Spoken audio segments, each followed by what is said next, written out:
골로새 교회 성도들은 대다수가 이방인들이었습니다. 그리고 예수님을 믿은 지 얼마 되지 않은 초신자들이기도 했습니다. 그래서 이들은요, 동료였던 이방인들로부터 조롱과 핍박을 받았습니다. 그뿐 아니라 원래부터 예수님을 반대했고 배척했던 전통 유대인들로부터도 큰 핍박을 받았습니다. 이쪽에서도 핍박을 받고 저쪽에서도 핍박을 받고 조롱을 받고, 이 골로새 교회 성도들이 그런 가운데 있었던 것입니다. 사도 바울은 이런 형편에 있는 골로새 교회 성도들을 향해서 예수님을 믿는 믿음에서 흔들림 없이 견고히 서야 된다는 것, 그것을 골로새서를 통해서 가르쳤고요. 또 예수님을 믿는 하나님의 자녀로 불신자들과는 전혀 다른 삶의 열매를 맺혀가야 될 것을 이 골로새 교회 성도들을 향해 교훈했었던 것입니다. 우리가 지난 2주에 걸쳐서 살펴봤던 내용이 바로 그런 맥락에서 나왔던 말씀이었습니다. 골로새서 3장 12절, 이번 달 요절이기도 한데요, 우리 같이 한번 읽어보겠습니다. 그러므로 너희는 하나님이 택하사 거룩하고 사랑받는 자처럼 긍휼과 자비와 겸손과 온유와 오래 참음을 옷 입고. 제가 서두에서 말씀드렸던 그 맥락을 좀 생각하시면서 이 말씀을 보실 필요가 있습니다. 이쪽에서도 핍박받고 저쪽에서도 핍박을 받는 골로새 교회 그 초신자들을 향해서 너희는 하나님이 택하사 거룩하고 사랑받는 자이다. 사도 바울이 이 말을 하고 있고요.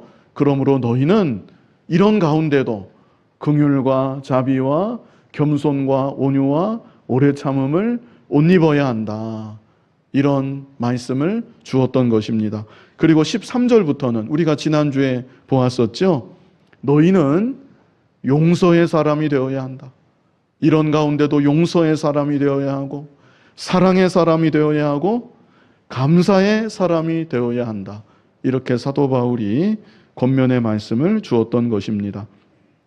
이제 이 시간 본문은 서신을 마무리하면서 사도 바울이 마지막으로 권면하는 내용입니다. 그래서 골로새 교회를 향한 마지막 권면, 이렇게 제목을 정해보았습니다.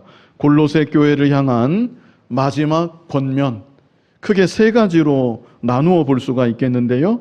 먼저는 자기 자신을 위해서 어떻게 해야 되는지 권면의 말씀을 주고 있고, 다음은 교회를 위해서, 마지막은 외인을 위해서, 이렇게 각각 권면의 말씀을 주시고 있습니다. 자, 먼저 자기 자신을 위해서 우리 본문 2절을 다 같이 읽어보겠습니다. 기도를 계속하고 기도에 감사함으로 깨어 있으라. 우리가 내 자신을 위해서 날마다 반드시 해야만 되는 가장 중요한 일이 있다면 그것이 무엇일까요?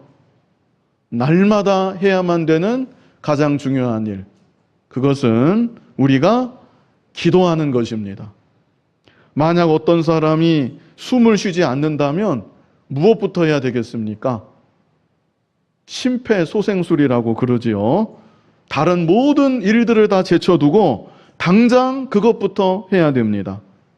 일단 숨을 쉬게 하는 것, 그것이 가장 중요한 문제이기 때문입니다. 그런데 기도는 영적인 호흡과 같다고 그랬습니다. 그러므로 우리가 기도하지 않으면 영적인 가사 상태에 빠져 있다고 말할 수가 있는 것입니다. 우리는 내 육신이 날마다 숨을 쉬고 있는 것처럼 중생한 하나님의 자녀로 날마다 기도하면서 영적 호흡을 하면서 영적인 생명력을 계속 유지해 나아가야만 되는 것입니다. 좀 더 구체적으로 본문 2절을 잘 보시면요, 여기 기도의 중요한 원리 3가지가 나와 있습니다. 기도의 원리 3가지. 그 원리 첫 번째는요, 계속 기도하라입니다. 어떻게 기도하라고요? 계속 기도하라. 본문 2절 시작하면서 기도를 계속하고 이렇게 말씀합니다. 우리에게 있어서 기도해야 되는 때, 기도하지 않아도 되는 때, 이런 때가 따로 정해져 있는 것이 아닙니다. 물론 우리가 환난을 만나면 더욱 간절히 하나님께 부르짖어 기도해야 될 것입니다. 그러나 근본적으로 우리는 평안할 때나 환난을 만날 때나 늘 하나님께 기도해야 되는 것입니다. 우리가 날마다 숨을 쉬는 것처럼 기도는 영적인 호흡이라고 그랬는데, 하나님의 자녀된 우리들은 날마다 계속해서 기도를 해야 되는 것입니다. 특별히 기도를 계속하고, 이 원 의미는요, 끈기 있게 매달리다, 이런 의미입니다. 끈기 있게 매달리다. 그리고 그 자리를 고수하다, 이런 의미도 있습니다. 끈기 있게 매달리다, 그 자리를 고수하다. 기도하는 것을 방해하는 여러 가지 일이 있다 할지라도, 기도에 집중하기 어려운 여러 형편이 있다 할지라도, 기도의 자리만큼은, 내가 다른 것은 몰라도 이 기도의 자리만큼은 사수해야 되겠다, 이런 심정을 가지고 끈기 있게 기도의 줄을 붙잡고 기도의 줄을 놓지 말아야 되는 것입니다. 마귀가 가장 두려워하는 것은 우리가 기도하는 것입니다. 우리가 우리 자신을 보면 너무나도 연약하고 부족하지요. 우리로서는 과연 할 수 있는 일이 뭐가 있을까? 우리가 그런 생각을 하게도 됩니다. 그러나 우리가 기도하면 전능하신 하나님과 교통하게 되고, 하나님의 지혜를 힘입게 되고, 하나님의 능력을 힘입게 되기 때문에 마귀가 우리가 기도하는 것을 가장 두려워하는 것이고, 어찌해서든지 우리가 기도하는 것만은 마귀가 방해하려고 하고, 어떻게 해서든지 기도하는 삶을 중단하게끔 마귀는 여러 가지로 우리 주변에서 역사하고 우리를 그렇게 이끌어가고 있는 것이죠. 그러므로 우리들이 마귀와 싸운다는 각오와 결단을 가지고 기도해야 되는 것입니다. 이것은 마귀와의 싸움이다, 이런 생각을 가지고 기도하기를 힘써야 되겠다. 기도하는 것, 그것이 바로 영적 전투의 시작입니다. 기도의 자리, 그 자리가 가장 치열한 영적인 격전지라고 우리가 그렇게 생각할 수가 있습니다. 에베소서 6장 18절을 우리 다 같이 한번 읽어보겠습니다. 모든 기도와 간구를 하되 항상 성령 안에서 기도하고 이를 위하여 깨어 구하기를 항상 힘쓰며 여러 성도를 위하여 구하라. 이 시간 특별히 주목해서 보고 싶은 것은 여기 그런 말씀이 있죠. 깨어 구하기를, 그 다음에 뭐라 그랬습니까? 항상 힘써야 기도가 된다는 것입니다. 이 시간 명심하시기 바랍니다. 여러분이 힘쓰지 않으면 기도 못합니다. 그저 자연스럽게 기도할 때가 되면 기도하겠지, 하나님 은혜 주시면 나도 기도를 많이 할 수 있겠지, 그러면 기도 못합니다. 힘써야만 기도를 할 수 있다. 항상 힘써야 된다. 여러 가지 중요한 일들, 당장 해야만 될 일들 우리 앞에 있겠죠. 그러나 그 무엇보다 기도하는 일, 이 일이 내 영혼의 호흡이고 가장 중대한 일이고 가장 시급한 일이라는 것을 잊지 말고 항상 기도하기를 더욱 힘쓰는 여러분들이 다 되시기를 바랍니다. 자, 다음으로는요, 기도의 원리 두 번째는 감사함으로 기도하라입니다. 첫 번째는 계속 기도하라. 계속 기도하기 위해서는 힘써야 됩니다. 그리고 두 번째는 감사함으로 기도하라. 우리가 날마다 힘써 기도할 때 잘못하면 빠지기 쉬운 함정이 있습니다. 그것은 그렇게 힘써 기도하다가 감사를 잃어버리게 되는 것입니다. 열심히 기도하는 것, 그것이 옳은 일인데 그렇게 열심히 기도하다가 기도가 무거운 짐과 같이 되어서 감사를 잃어버리는 일도 일어날 수가 있죠. 또 당장 눈앞에 있는 그 시급한 문제에 매달려서 간구하다가 보면 감사를 잃어버리게 되는 일이 또 일어날 수가 있습니다. 그래서 계속 기도하라는 말씀 직후에 감사하라는 말씀을 또한 주신 것입니다. 사실 생각해 보면 우리에게 간구할 제목보다 감사할 제목이 훨씬 더 많습니다. 그렇지요? 간구할 제목이 몇 가지입니까?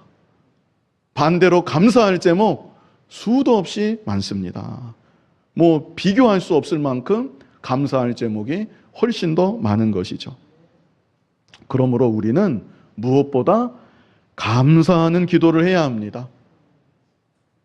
회개하는 기도 해야 되고 간구하는 기도 해야 되겠지만 특별히 감사하는 기도, 우리가 이 감사하는 기도를 또한 해야 되는 것이죠. 무엇보다 전능하신 하나님을 향해서 아바, 아버지라고 부르면서 기도할 수 있다는 것, 이것이 얼마나 놀라운 복이고 이 얼마나 영광스러운 특권입니까?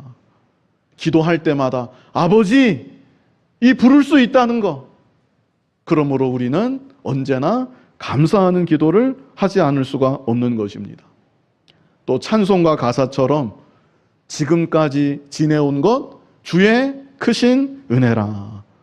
지금까지 우리가 주님의 은혜로, 그 크신 은혜로 지내온 것입니다. 앞으로도 주님의 크신 은혜로 우리가 살아가는 줄로 믿고 무슨 일을 만나든지 감사를 잃지 말고 감사함으로 기도하는 저와 여러분이 되어야 하는 것입니다. 기도의 원리 마지막 세 번째는요, 깨어 기도하라입니다. 계속 기도하라, 감사함으로 기도하라. 세 번째는 깨어 기도하라. 계속 기도하라는 것이 양이라고 한다면요, 깨어 기도하라는 것은 질이라고 할 수 있겠습니다. 정신을 바짝 차리라는 것입니다. 정신을 바짝 차리고 기도하고 마음을 다하여서 기도하라는 것입니다. 사람과 대화를 나눌 때도 그렇죠. 사람과 대화를 나눌 때에도 나를 바라보는 눈빛이 초롱초롱하고 그 음성에도 확신이 있고 표정에도 사랑이 있고 관심이 담겨 있어야, 그래야 대화하는 맛이 나지. 대화를 하는데 나를 바라보지 않고 여기저기 기웃기웃거리면서 이것저것을 쳐다보고 마주보게 되면 하품이 나고 마지못해 대화에 응한다고 하면 서로 간에 좋은 교제가 이루어질 수가 없는 것입니다. 그러므로 우리가 하나님께 기도할 때 내 자신을 깨워서 모든 영적 세포를 다 깨우는 정신으로 그렇게 하나님께 기도해야 되는 것입니다. 마음을 다해서 기도하고 뜻을 다해서 기도하고 정성을 다해서 간절히 기도하고 무엇보다 감사함으로 기도할 수 있도록 내 자신을 돌아보면서 그렇게 우리 자신을 계속 깨워야 되는 것입니다. 이렇게 기도의 원리 세 가지가 무엇입니까? 계속 기도하라. 그리고 감사함으로 기도하라. 마지막은 깨어 기도하라. 이것이 골로새 교회 성도들을 위해 자기 자신을 위한 사도 바울이 권면했던 마지막 말씀이었습니다. 핍박 중에 있던 그들, 이쪽에서도 조롱을 받고 저쪽에서도 박해를 받는 그들이 자기 자신을 위해 가장 먼저 해야 될 일, 가장 중요하게 해야 될 일, 그것은 바로 기도라는 것입니다. 성경 몇 구절 우리 같이 잘 아는 구절인데요, 우리 다 같이 읽어보면 좋겠습니다. 빌립보서 4장 6절로 7절 우리 같이 읽어보겠습니다. 아무것도 염려하지 말고 다만 모든 일에 기도와 간구로 너희 구할 것을 감사함으로 하나님께 아뢰라. 그리하면 모든 지각에 뛰어난 하나님의 평강이 그리스도 예수 안에서 너희 마음과 생각을 지키시리라. 아멘. 그리하면 그랬죠. 그리하면이 무엇입니까? 간단하게 기도하면, 감사함으로 기도하면 모든 지각에 뛰어난 하나님의 평강이 내 심령 가운데 임한다는 것입니다. 그래서 기도하는 사람은요, 마음에 하나님의 평강이 있습니다. 이사야 40장 31절도 우리 다 같이 읽어보겠습니다. 오직 여호와를 앙망하는 자는 새 힘을 얻으리니 독수리가 날개치며 올라감 같을 것이요 다른 박질하여도 곤비하지 아니하겠고 걸어가도 피곤하지 아니하리로다. 오직 여호와를 어떻게 해요? 앙망하는 자는 새 힘을 얻는다. 하나님을 바라보면서 기도하는 것, 그것 이상으로 하나님을 앙망하는 일이 또 무엇이 있겠습니까? 그래서 하나님께 기도하는 사람, 그 사람은 또 무엇을 얻습니까? 새 힘을 얻습니다. 하나님께 기도하는 사람은 그 마음에 하나님의 놀라운 평강이 임하고, 또 하나님 바라보면서 기도하는 사람은 하나님 주시는 새 힘을 얻는다. 오늘 하나님께 기도하면 오늘 하나님께서 새 힘을 주십니다. 내일 하나님께 기도하면 내일은 하나님이 또 내일의 새 힘을 주시는 것입니다. 우리가 먼 훗날까지 염려할 필요가 없습니다. 그날 하루하루 기도하면서 살면 하나님의 평강이 내 마음을 주관하고, 매일매일 기도하며 살면 하나님이 주시는 새 힘을 힘입어서 능력 있는 삶을 우리가 일생토록 살아갈 수가 있는 것입니다. 신명기 4장 7절에는요 또 이런 말씀이 있습니다. 우리 같이 읽어보겠습니다. 우리 하나님 여호와께서 우리가 그에게 기도할 때마다 우리에게 가까이 하심과 같이 그 신이 가까이함을 얻은 큰 나라가 어디 있느냐. 여기 보시면 우리가 그에게 뭐 할 때마다요? 기도할 때마다 하나님이 우리에게 어떻게 해주신대요? 가까이 하여 주신다. 이게 얼마나 감사한 말씀입니까? 기도가 무엇입니까? 기도는 내 편에서 하나님을 향해 마음을 열고 좀 더 하나님 앞에 다가가는 것이 기도지요. 그런데 내가 하나님을 바라보면서 기도하면 그런 내 곁에 하나님이 그 순간 오신다는 것입니다. 얼마나 감사한 말씀입니까? 그러므로 우리가 우리 자신을 위해서 할 수 있는 가장 중요한 일, 가장 복된 일, 그것은 다름 아닌 하나님께 기도하는 것입니다. 전능하신 하나님, 나를 사랑하신 아버지께 기도하는 것. 기도함으로 하나님의 평강을 누리시고, 기도함으로 하나님이 주시는 새 힘을 날마다 힘입으시고, 기도함으로 하나님이 가까이 하여 주시는 이 놀라운 은혜를 더욱 풍성히 누리며 살아가는 여러분이 다 되시기를 바랍니다. 다음으로 두 번째는요, 교회를 위해. 교회를 위해서는 무엇을 하라고 이 마지막으로 권면의 말씀을 주시는가? 우리 본문 3절을 다 같이 읽어보겠습니다. 또한 우리를 위하여 기도하되 하나님이 전도할 문을 우리에게 열어주사 그리스도의 비밀을 말하게 하시기를 구하라. 내가 이 일 때문에 매임을 당하였노라. 구원받은 성도에게 있어서 교회는 이 땅에 존재하는 그 어떤 기관보다 가장 중요한 기관입니다. 가장 가치 있고 가장 복된 기관이라고 할 수 있습니다.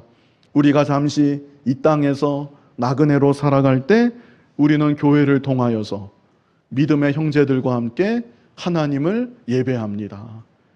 그리고 교회를 통하여서 하늘로부터 부어주시는 참된 안식과 위로를 공급받습니다. 그리고 교회를 통하여서 영의 양식을 또한 공급을 받아 세상에 나가 하나님의 자녀답게 살아갈 수 있는 힘과 능력을 또한 공급받게 되는 것입니다.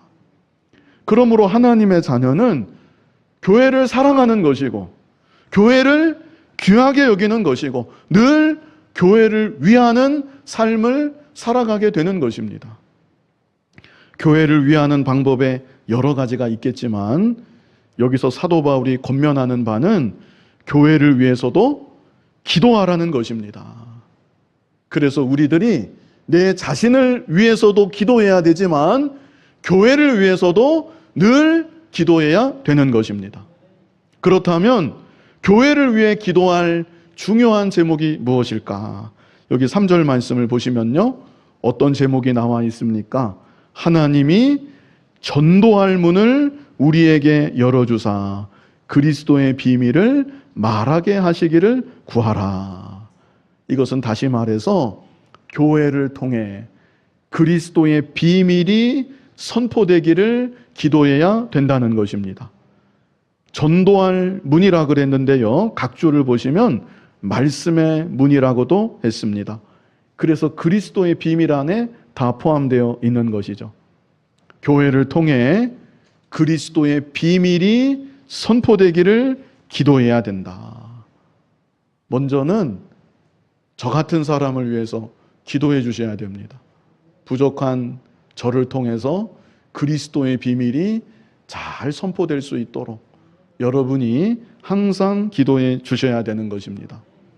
그뿐 아니라 교회를 이루고 있는 모든 지체들을 위해서도 저들을 통해 그리스도의 비밀이 나타나기를 우리 모두가 서로가 서로를 위해 기도해야 되는 것입니다.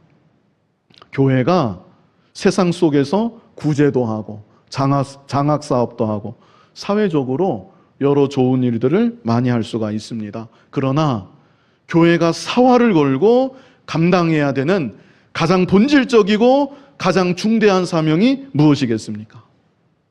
그것은 다름 아닌 그리스도의 비밀을 전하는 것입니다. 비밀이라고 그랬습니다. 왜 비밀입니까? 세상이 그리스도를 모르기 때문에 비밀이라고 말씀한 것입니다. 예수 그리스도가 누구신지 이 세상이 모릅니다. 오직 예수 그리스도를 통해 구원을 받겠는데, 오직 예수 그리스도를 통해 영생을 얻겠는데, 오직 예수 그리스도만이 길이요 진리요 생명이신데 이 세상이 예수 그리스도를 모른다는 것입니다. 그러므로 우리들이 모인 이 교회를 통해 그리스도의 비밀이 힘있게 선포되기를, 죽어가는 이 세상 가운데 그리스도의 생명수가 강물처럼 흘러나아가기를 우리는 그것을 위해, 교회를 위해 간절히 기도해야 되는 것입니다.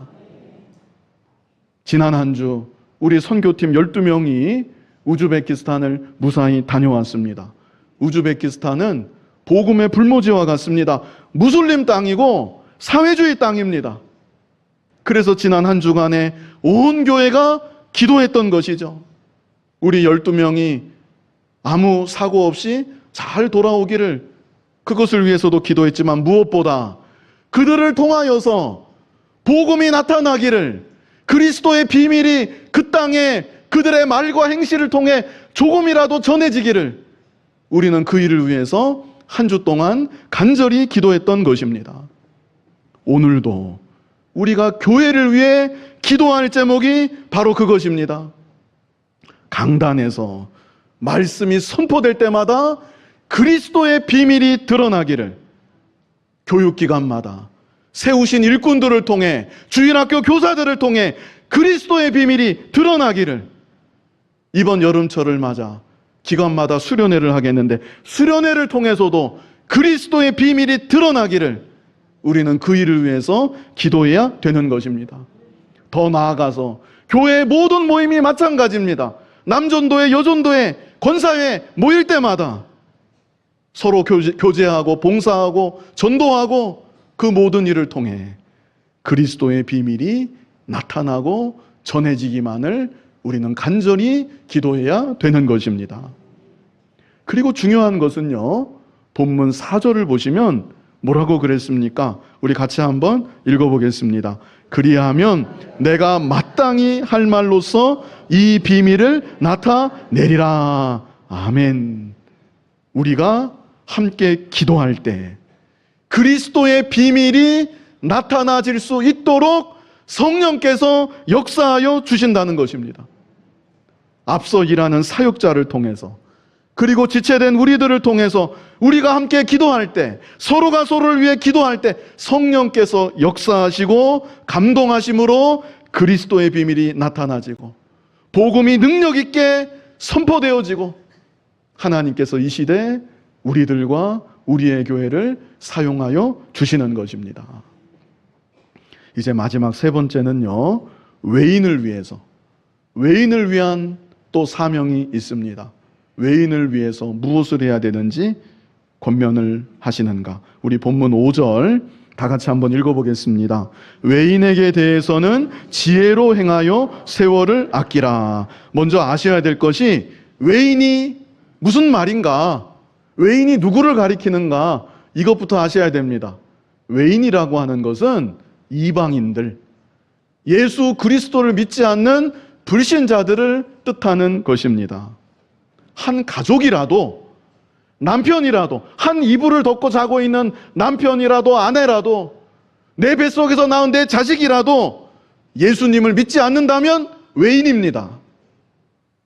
외인이라고 우리가 여기에 있는 대로 정의할 수가 있는 것입니다. 우리 주변에 외인이 있습니까? 없습니까? 너무나 많이 있습니다. 가정에도 외인이 있고요.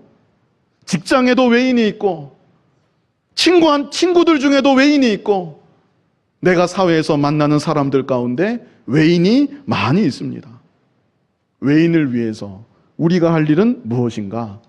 그것은 한마디로 복음을 전하는 것입니다. 복음을 전하는 것. 그것이 우리가 그들을 위해 할 수 있는 최선의 일이고 그들에게 줄 수 있는 최고의 선물인 것입니다. 자식이 예수님을 믿지 않는다. 그런데 너 예수님 믿어야 한다. 네가 예수님을 믿어야 산다. 한 번도 말하지 않고 그저 밥만 주고 일상의 대화만 나눈다고 하면 그것은 부모의 도리가 아닙니다. 만약 어떤 사람이 불치병을 치료하는 약을 발견했다고 그렇게 생각해 보십시다. 그런데 그 약을 주변에 죽어가는 사람들에게 하나도 나눠주지 않고 자기 혼자만 숨겨두고 자기만 먹고 끝낸다고 하면 그것은 범죄 행위라고 할 수가 있습니다. 많은 사람이 죽어가고 있는데, 많은 사람이 그 약이 없어서 고통받고 있는데 왜 그 약을 나눠주지 않습니까? 하나님은 저와 여러분에게 복음을 주셨습니다. 죄 가운데, 사망 가운데 있는 영혼들, 영원한 지옥의 형벌에서 살려낼 수 있는 하나밖에 없는 치료약, 그리스도의 비밀을 우리에게 맡겨주신 것입니다.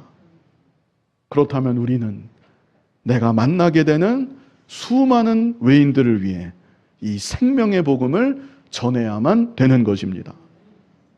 그런데 이 복음을 구체적으로 어떻게 전해야 될까? 여기 본문을 보면요, 두 가지 말씀이 또 추가적으로 나와 있습니다. 자, 먼저는요, 지혜로 행하여 세월을 아끼라, 이런 말씀이 있습니다. 지혜로 행하여 세월을 아끼라. 지혜로 행한다는 것이 무엇일까요?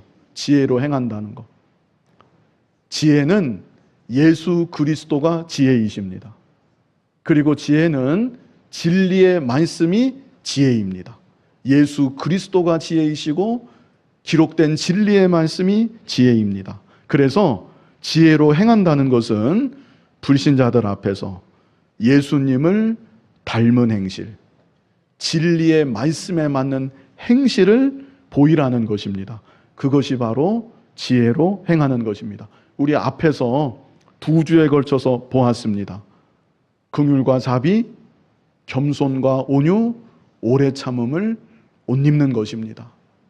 용서의 사람이 되는 것이고 사랑의 사람이 되는 것이고 감사의 사람이 되는 것입니다. 이런 삶의 모본을 보여주면서 세월을 아끼라.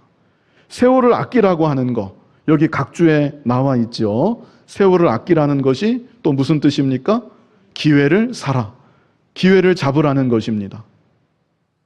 사도 바울은 지금 감옥에 갇혀 있는데 자신이 감옥에 갇혀 있는 이 순간마저 전도의 기회로 샀습니다. 기회를 잡은 것입니다.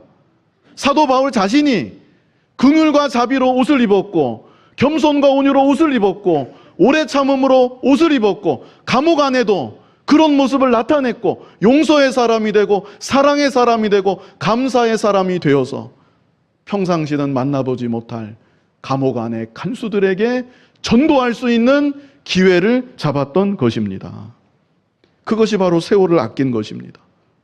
우리들에게도 기회가 살아가는 날 동안 여러 번 찾아옵니다. 물론 때를 얻든지 못 얻든지 복음을 무조건 전하기도 해야 되는 것이지만, 그러나 더 결정적인 영혼을 구할 수 있는, 얻을 수 있는 그런 기회가 우리 인생 가운데 여러 번 찾아온다는 것입니다. 중요한 것은 예수님을 닮아가는 삶의 열매를 우리가 실제 맺혀가는 것입니다. 그래서 그런 기회를 놓치지 아니하고 예수님을 닮은 행실로, 진리에 맞는 행실로 인생의 풍랑을 만난 누군가에게 예수 그리스도의 비밀을 나타내고 드러낼 수 있는 저와 여러분이 더욱 되었으면 좋겠습니다. 우리 본문 6절을 또 같이 읽어보겠습니다. 너희 말을 항상 은혜 가운데서 소금으로 맛을 냄과 같이 하라.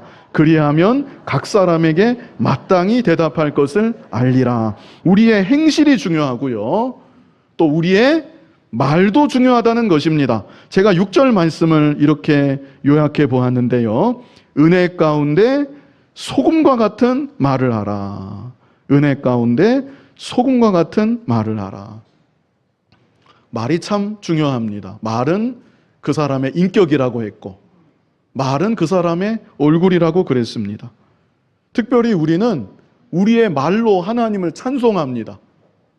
우리의 말로 하나님께 영광을 돌리고 우리의 말을 통해서 복음을 전하는 것입니다. 그렇기 때문에 평상시 우리의 일상의 말이 누군가의 얼굴을 찌푸리게 하는 그런 말이 되어서는 결코 안 된다는 것입니다. 누군가가 내 말을 들을 때, 지금 뒤에서 누군가가 내 말을 들을 때 이 말을 듣고 얼굴을 찌푸리지는 않을까? 무슨 저런 말을 다 하나? 우리 입에서 그런 말이 나오면 안 된다는 거. 내 입에서는 하나님을 찬송하고 하나님께 영광을 돌리고 복음을 전해야 되기 때문에 그런 말을 하는 순간 복음의 문이 가리워지고 하나님의 영광이 가리워지고 마는 것입니다. 소금과 같은 말을 하라 그랬는데요, 소금은 부패를 방지합니다. 썩어지는 것을 방지하는 역할을 소금이 하죠. 불신자들이 모여 있을 때 무슨 말을 하겠습니까? 이 세상 가운데 무슨 말이 가득합니까? 신문을 보면 어떤 말들이 가득합니까? 원망하는 말, 불평하는 말, 그런 말들로 가득한 것이 이 세상입니다. 다른 사람을 흉보는 말, 약점 잡는 말, 그런 말로 가득한 것이 이 세상입니다. 음란한 말, 누추한 말, 희롱하는 말, 그런 말로 가득한 것이 이 세상입니다. 그런 이 세상의 한복판에서 하나님의 자녀된 우리들은 거룩한 말을 해야 되는 것입니다. 뭐 억지로 그것을 표를 억지로 낼 필요는 없겠지만 자연스럽게 거룩한 말, 경건한 말, 어느 자리에 있든지 그런 말이 우리 입에서 나와야 되겠다는 것입니다. 또 소금은 맛을 내는 역할을 하지요. 소금이 들어가야 음식의 풍미가 살아납니다. 우리의 말도 그와 같아야 합니다. 삭막한 이 세상 가운데, 갈등이 있는 이 세상 가운데 마음을 좀 편안하게 해주고 평화를 만들어주고 분위기를 부드럽게 하는 그런 말을 우리는 할 수 있어야 되는 것입니다. 그래서 누군가가 우리의 마음을 들을 때 마음이 좀 안정이 되고 평화가 찾아오고 우리 입에서는 그런 말이 나가야 되는 것이죠. 그런데 이게 쉽지가 않습니다. 그래서 여기 6절을 잘 보시면요, 단서가 하나 붙어 있습니다. 어떤 단서가 붙어 있나요?